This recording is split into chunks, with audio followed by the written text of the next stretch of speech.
Fait qu'arrêtez de penser que c'est ton CELI qui te rapporte 1% par année, c'est pas vrai. C'est Ibrahim, conseiller en sécurité financière, représentant d'épargne collective. Aujourd'hui, on parle rendement. Mon objectif, en fait, c'est de vous faire comprendre que le rendement, c'est pas ton CELI qui te rapporte 5%, c'est pas ton REER qui te rapporte 2%. Puis là, c'est vraiment des rendements fictifs que je vous donne, là.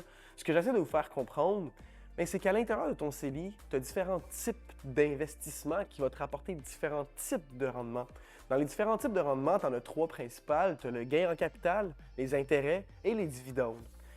En fait, l'impact des trois, c'est que ça va changer l'imposition à la fin de l'année. Mais ce n'est pas l'objectif du sujet aujourd'hui. L'objectif, c'est de vous faire comprendre que le rendement est défini par l'investissement à l'intérieur de ton véhicule de placement. Fait qu'arrêtez de penser que c'est ton CELI qui te rapporte 1% par année, c'est pas vrai. À l'intérieur de ton CELI, j'ai déjà vu du 10% à la fin d'une année.